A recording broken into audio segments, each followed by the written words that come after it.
வணக்கம் நேயர்களே, தமிழ்பைரேட்ஸ்.com வழங்கும் அமரர் கல்கியின் பொன்னியின் செல்வன் முதல் பாகம், அத்தியாயம் 30, சித்திர மண்டபம்.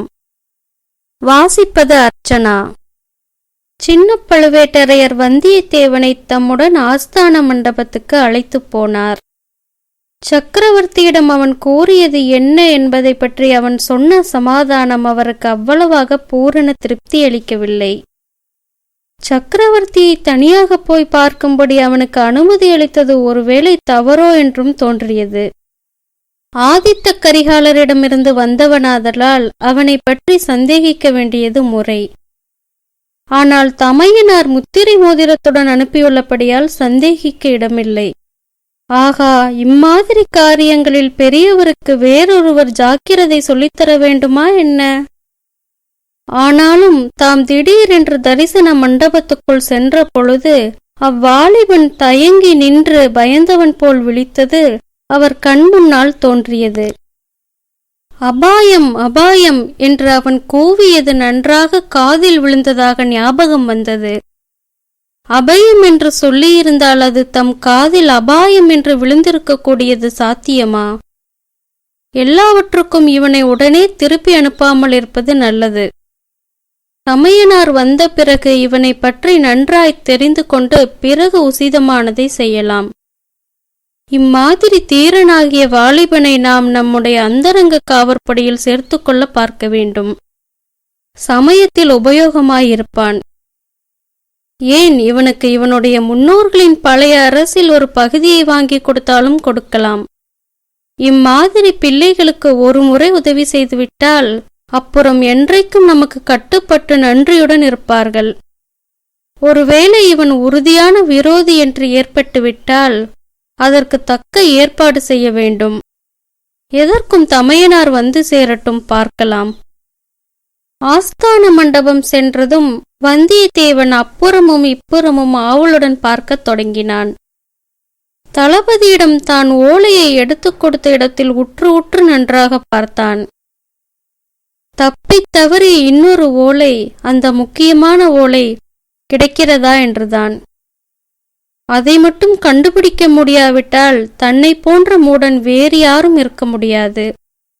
உலகமே புகழும் சோழகுலத்து அரசலங்குமரியை தான் பார்க்க முடியாமலே போய்விடும். ஆதித்த கரிகாலர் தன்னிடம் ஒப்புவித்த பணியில் சரிபாதியை செய்ய முடியாமலே போய்விடும். சின்ன பழுவேட்டரையர் அங்கிருந்த ஏவலாளர்களில் ஒருவனை பார்த்து, இந்த பிள்ளையை நமது அரண்மனைக்கு அழைத்து கொண்டு போ, விருந்தாளி விடுதியில் வைத்து வேண்டிய வசதிகள் செய்து கொடுத்து பார்த்துக்கொள், நான் வரும் வரையில் அங்கேயே இரு என்றார். வந்தியத்தேவனும் ஏவலாளனும் வெளியே சென்றவுடன் இன்னொருவன் தளபதியிடம் பயபக்தியுடன் நெருங்கி ஒரு ஓலைச்சுருளை நீட்டினான். இங்கிருந்து தரிசன மண்டபத்துக்கு போகும் வழியில் இது கிடந்தது. இப்போது சென்ற அந்த பையனுடைய மடியிலிருந்து விழுந்திருக்கக்கூடும் என்று சொன்னான். தளபதி அதை ஆர்வத்துடன் வாங்கி பிரித்து பார்த்தார். அவருடைய புருவங்கள் நெற்றியின் சரிபாதி வரையில் உயர்ந்து நெறிந்தன. அவருடைய முகத்தில் கொடூரமான மாறுதல் ஒன்று உண்டாயிற்று. ஆகா, இளைய பிராட்டிக்கு ஆதித்த கரிகாலர் எழுதிய ஓலை. அந்தரங்கமான காரியங்களுக்கு உண்மையான வீரன் ஒருவன் நினைத்த காரியத்தை முடிக்கக்கூடிய தீரன் வேண்டும் என்று கேட்டிருந்தாயல்லவா? அதற்காக இவனை அனுப்பியிருக்கிறேன். இவனை பூரணமாக நம்பி எந்த முக்கியமான காரியத்தையும் ஒப்புவிக்கலாம் என்று இளவரசர் தம் கைப்பட எழுதியிருக்கிறார். ஆ, இதில் ஏதோ மர்மம் இருக்கிறது. இந்த ஓலையை பற்றி பெரியவருக்கு தெரியுமோ என்னவோ? இவன் விஷயத்தில் இன்னும் அதிக ஜாக்கிரதையாய் இருக்க வேண்டும் என்று கோட்டை தளபதி தமக்குள்ளே சொல்லிக்கொண்டார். ஓலையை பொறுக்கிக் கொண்டு வந்தவனை அழைத்து காதோடு சில விஷயங்களை கூறினார். அவனும் உடனே புறப்பட்டுச் சென்றான். சின்ன பழுவேட்டரையரின் மாளிகையில் வந்தியத்தேவனுக்கு ஆசார உபசாரங்கள் பலமாக நடந்தன. அவனை குளிக்கச் செய்து புதிய உடைகள் அணிந்து கொள்ள கொடுத்தார்கள். நல்ல உடைகளை அணிந்து கொள்வதில் பிரியமுள்ள வந்தியத்தேவனும் குதூகலத்தில் ஆழ்ந்தான். காணாமற் போன ஓலையை பற்றிய கவலையை கூட மறந்துவிட்டான். புதிய உடை உடுத்திய பின்னர் ராஜபோகமான அறுசுவை சிற்றுண்டிகளை அளித்தார்கள். பசித்திருந்த வந்தியத்தேவன் அவற்றை ஒரு கை பார்த்தான். பின்னர் அவனை சின்ன பழுவேட்டரையர் மாளிகையின் சித்திர மண்டபத்துக்கு அழைத்துச் சென்றார்கள். தளபதி வருகிற வரையில் இந்த மண்டபத்திலுள்ள அபூர்வ சித்திரங்களை பார்த்து கொண்டிருக்கலாம் என்றார்கள். இவ்விதம் சொல்லிவிட்டு காவலர்கள் 3 பேர் மண்டபத்தின் வெளியில் உட்கார்ந்து அரட்டையடித்துக் கொண்டே சொக்கட்டானாடத் தொடங்கினார்கள். சோழகுலத்தின் புதிய தலைநகரமான தஞ்சைபுரி அந்த நாளில் சிற்ப சித்திரக்கலைக்கு பெயர் பெற்றதாயிருந்தது. திருவையாற்றில் இசைக்கலையும் நடனக்கலையும் வளர்ந்தது போல் தஞ்சையில் சிற்ப சித்திரக்கலைகள் வளர்ந்து வந்தன. முக்கியமாக சின்ன பழுவேட்டரையர் மாளிகையில் இருந்த சித்திர மண்டபம் மிக பிரசித்தி அடைந்திருந்தது. அந்த மண்டபத்துக்குள் இப்போது வந்தியத்தேவன் பிரவேசித்தான். சுவர்களில் பல அழகிய வர்ணங்களில் தீட்டியிருந்த அற்புதமான சித்திரங்களை பார்த்து பார்த்து புலகாங்கிதம் அடைந்தான். அந்த ஆனந்தத்தில் தன்னை மறந்தான்.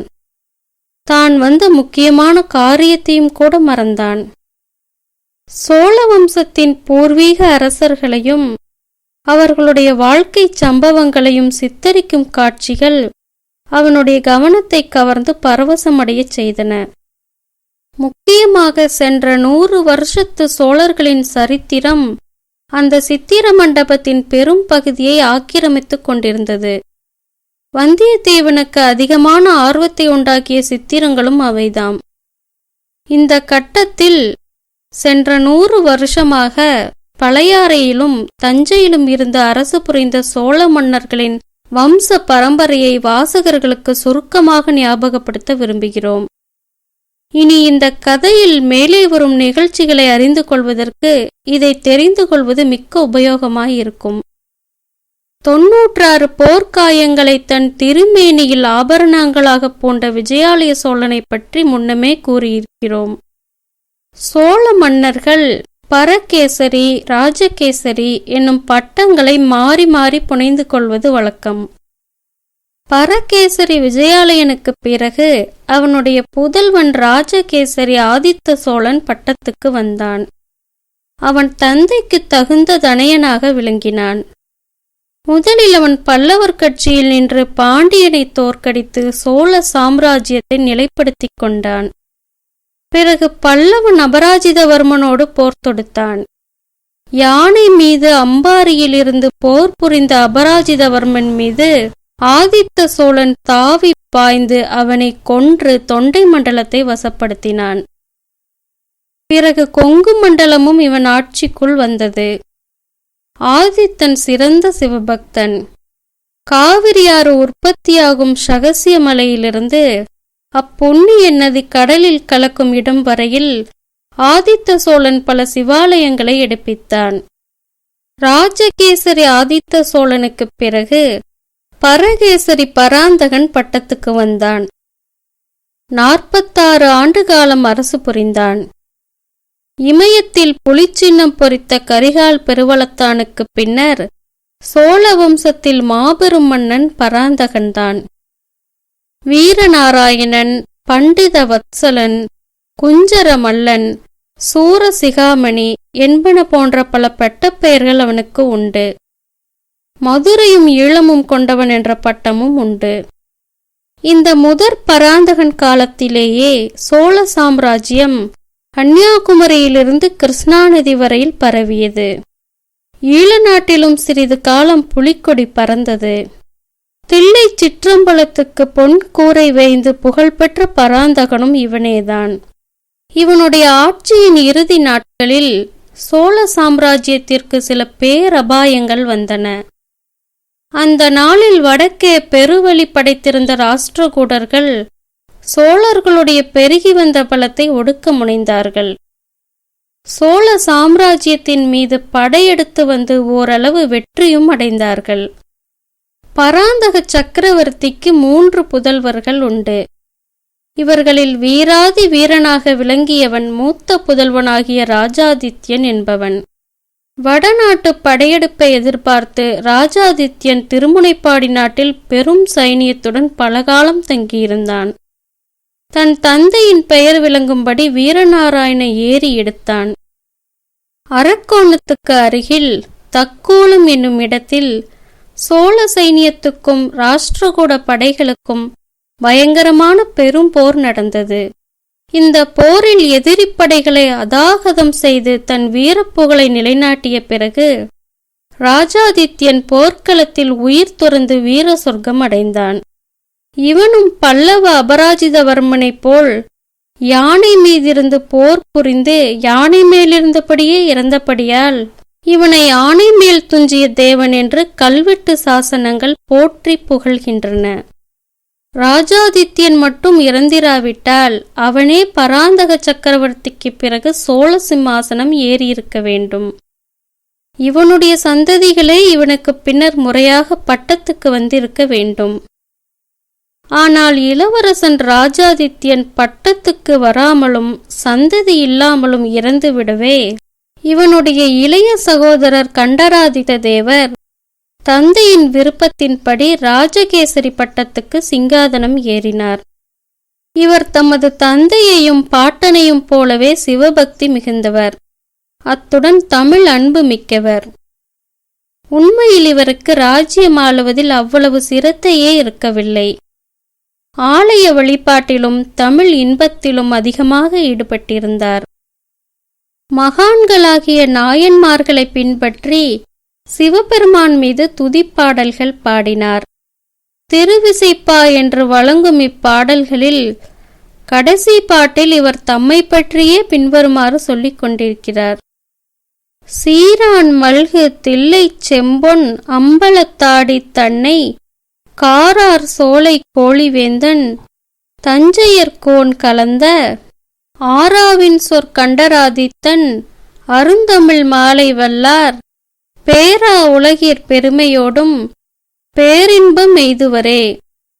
விஜயாலயனுக்கு பிற்பட்ட சோழ மன்னர்கள் பழையாறையிலும் தஞ்சையிலும் வசித்த போதிலும் பூர்வீக சோழத் தலைநகர் உறையூர் என்னும் பாத்தியதையை விட்டுவிடுவதில்லை. உறையூருக்கு இன்னொரு பெயர் கோழி என்பதாகும். ஆகையால் சோழ மன்னர்கள் தங்களை கோழிவேந்தர் என்று சொல்லிக் கொண்டார்கள். கண்டராதித்த தேவர் சிம்மாசனத்திலிருந்து பெயரளவில் அரசு புரிந்த போதிலும் உண்மையில் அவருடைய இளைய சகோதரனாகிய அரிஞ்சயன் தான் ராஜ்ய விவகாரங்களை கவனித்து வந்தான். ராஜாதித்யனுக்கு துணையாக அரிஞ்சயன் திருநாவலூர் முதலிய இடங்களில் சைனியங்களுடன் தங்கியிருந்தான். ராஷ்டிரகூடர்களுடன் வீரப்போர் நடத்தினான். தக்கோலத்தில் சோழ சைனியத்துக்கு நேர்ந்த பெருந்தோல்வியை விரைவிலேயே வெற்றியாக மாற்றிக்கொண்டான். ராஷ்டிரகூடர் படையெடுப்பை தென்பண்ணைக்கு அப்பாலே தடுத்து நிறுத்தினான். எனவே ராஜகேசரி கண்டராதித்த சோழர் தம் தம்பி அரிஞ்சயனுக்கு யுவராஜ பட்டம் சூட்டி அவனே தமக்கு பின் சோழ சிங்காதனத்துக்கு உரியவன் என்றும் நாடறிய தெரிவித்துவிட்டார். இவ்விதம் கண்டராதித்தர் முடிவு செய்வதற்கு இன்னொரு முக்கிய காரணமும் இருந்தது. இவருடைய மூத்த மனைவி இவர் பட்டத்துக்கு வருவதற்கு முன்பே காலமாகிவிட்டாள். பிறகு வெகு காலம் கண்டராதித்தர் மனம் புரிந்து கொள்ளவில்லை. ஆனால் இவருடைய தம்பி அரிஞ்சயனுக்கோ அழகிலும் அறிவிலும் ஆற்றலிலும் சிறந்த புதல்வன் இருந்தான். பாட்டனாரின் பராந்தகன் என்னும் பெயரையும் மக்கள் அளித்த சுந்தர சோழன் என்னும் காரண பெயரையும் சூட்டிக் கொண்டிருந்தான். எனவே தமக்கு பிறகு தமது சகோதரன் அரிஞ்சயனும் அரிஞ்சயனுக்கு பிறகு அவனுடைய புதல்வன் சுந்தர சோழனும் பட்டத்துக்கு வர வேண்டும் என்று கண்டராதித்தர் திருவுளங்கொண்டார். இந்த ஏற்பாட்டிற்கு சாமந்த கணத்தினர், தண்டநாயகர்கள், பொது ஜன பிரதிநிதிகள் எல்லாருடைய சம்மதத்தையும் ஒருமனதாக பெற்று பகிரங்கமாக உலகறிய தெரிவித்தும் விட்டார். இந்த ஏற்பாடுகள் எல்லாம் நடந்து முடிந்த பிறகு கண்டராதித்தரின் வாழ்க்கையில் ஒரு அதிசய சம்பவம் நிகழ்ந்தது. மழவரையன் என்னும் சிற்றரசன் திருமகளை அவர் சந்திக்கும்படி நேர்ந்தது. அந்த மங்கையர் திலகத்தின் அழகும் அடக்கமும் சீலமும் சிவபக்தியும் அவர் உள்ளத்தை கவர்ந்தன. முதிர்ந்த பிராயத்தில் அந்த பெண்மணியை மணந்து கொண்டார். இந்த திருமணத்தின் விளைவாக உரிய காலத்தில் ஒரு குழந்தையும் உதித்தது. அதற்கு மதுராந்தகன் என்று பெயரிட்டு பாராட்டி சீராட்டி வளர்த்தார்கள். ஆனால் அரசர் அரசி இருவருமே ராஜ்யம் சம்பந்தமாக முன்னம் செய்திருந்த ஏற்பாட்டை மாற்ற விரும்பவில்லை. தம்பதிகள் இருவரும் சிவபக்தியிலும் விரக்தி மார்க்கத்திலும் ஈடுபட்டவர்களாதலால் தங்கள் அருமை புதல்வனையும் அந்த மார்க்கத்திலேயே வளர்க்க விரும்பினார்கள். கேவலம் இந்த உலக சாம்ராஜ்யத்தை காட்டிலும் சிவலோக சாம்ராஜ்யம் எவ்வளவோ மேலானது என்று நம்பியவர்களாதலால் அந்த சிவலோக சாம்ராஜ்யத்துக்கு உரியவனாக மதுராந்தகனை வளர்க்க ஆசைப்பட்டார்கள். ஆகையால் கண்டராதித்தர் தமக்கு பிறகு தம் சகோதரன் அரிஞ்சயனும் அவனுடைய சந்ததிகளுமே சோழ சாம்ராஜ்யத்துக்கு உரியவர்கள் என்ற தமது விருப்பத்தை பகிரங்கப்படுத்தி நிலைநாட்டினார். எனவே ராஜாதித்தன் கண்டராதித்தர் என்னும் இரு உரிமையாளர்கள் வம்சத்தை தாண்டி அரிஞ்சயன் வம்சத்தாருக்கு சோழ சிங்காதனம் உரிமையாயிற்று. கண்டராதித்தருக்கு பிறகு அதிக காலம் பரகேசரி அரிஞ்சயன் ஜீவியவந்தனாக இருக்கவில்லை. 1 வருஷத்திலேயே தமையனாரை பின்தொடர்ந்து தம்பியும் கைலாச பதவிக்கு சென்று விட்டான். பின்னர் இளவரசர் சுந்தர சோழருக்கு நாட்டாரும் சிற்றரசர்களும் பிற அரசாங்க அதிகாரிகளும் சேர்ந்து முடிசூட்டி மகிழ்ந்தார்கள். ராஜகேசரி சுந்தர சோழரும் அதிர்ஷ்டவசத்தினால் தமக்கு கிடைத்த மகத்தான பதவியை திறம்பட சிறப்பாக வகித்தார். ஆட்சியின் ஆரம்ப காலத்தில் பல வீரப்போர்கள் புரிந்து பாண்டிய நாட்டையும் தொண்டை மண்டலத்தையும் மீண்டும் வென்றார். ராஷ்டிரகூட படைகளை தென்பெண்ணைக்கரையிலிருந்து விரட்டி அடித்தார். சுந்தர சோழ சக்கரவர்த்தியின் புதல்வர்களான ஆதித்த கரிகாலரும் அருள்மொழிவர்மரும் தந்தையை மிஞ்சக்கூடிய இணையற்ற வீரர்களாயிருந்தார்கள். அவர்கள் இருவரும் தந்தைக்கு பரிபூரண உதவி செய்தார்கள். அவர்கள் மிகச் சிறு பிராயத்திலேயே போருக்குச் சென்று முன்னணியில் நின்று போர் புரிந்தார்கள். அவர்கள் சென்ற போர் முனைகளிலெல்லாம் விஜயலட்சுமி சோழர்களின் பக்கமே நிலை நின்று வந்தாள். நன்றி நேயர்களே, மீண்டும் அடுத்த அத்தியாயத்தில் சந்திப்போம்.